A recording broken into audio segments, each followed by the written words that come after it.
রাতে ঘুমানোর আগে লা ইলাহা ইল্লাল্লাহ 100 বার পড়লে কি হয়? এই লা ইলাহা ইল্লাল্লাহর ফজিলত যে এতটা বেশি, নবীজি সাল্লাল্লাহু আলাইহি সাল্লাম জানিয়ে দিয়েছেন সর্বশ্রেষ্ঠ আমলের নামই হচ্ছে লা ইলাহা ইল্লাল্লাহ। এই লা ইলাহা ইল্লাল্লাহ এটা যদি এক পাল্লায় রাখা হয় এবং গোটা পৃথিবীতে যা কিছু আছে, আসমান ও জমিনের ভিতরে চন্দ্র সূর্য গ্রহ নক্ষত্র সব কিছু যদি এক পাল্লায় রাখা হয়, তাহলে এই লা ইলাহা ইল্লাল্লাহ কালিমাটা বেশি ভারী হয়ে যাবে। সুতরাং এই লা ইলাহা ইল্লাল্লাহর ফজিলত হচ্ছে অনেক বেশি।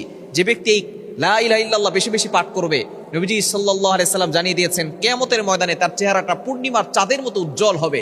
শুধু তাই নয়, আল্লাহ পাক রব্বুল আলামিন তাকে নেকি দান করবেন, তার গুনাহ মাফ করে দিবেন এবং আল্লাহ তাআলা তার সকল অভাব দূর করে দিবেন, তার সকল বিপদ আপদ আল্লাহ তাআলা দূর করে দিবেন।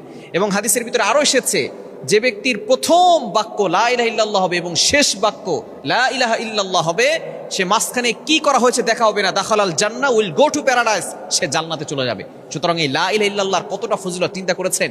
সুতরাং এই লা ইলাহা ইল্লাল্লাহ বেশি বেশি করে পাঠ করার চেষ্টা করবেন।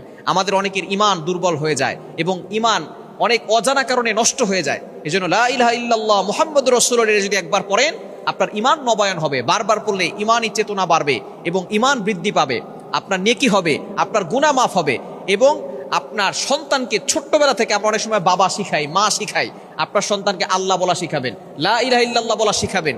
এবং হাদিসের ভিতরে এসেছে শুরু বাক্য এবং আখিরু কালামি লা ইলাহা ইল্লাল্লাহ, যার শেষ বাক্য লা ইলাহা ইল্লাল্লাহ হবে, সে দাখালাল জান্নাহ, সে জান্নাতে চলে যাবে। এজন্য সন্তানদেরকে ছোট থেকেই লা ইলাহা ইল্লাল্লাহর জিকির বেশি বেশি করা শিখাবেন এবং 100 বার যদি আপনি পড়তে পারেন, আল্লাহ পাক রব্বুল আলামিন আপনার সকল টেনশন দূর করবেন, আপনার সকল বিপদ দূর করবেন, আপনার সকল অভাব আল্লাহ পাক রব্বুল আলামিন দূর করে দিবেন।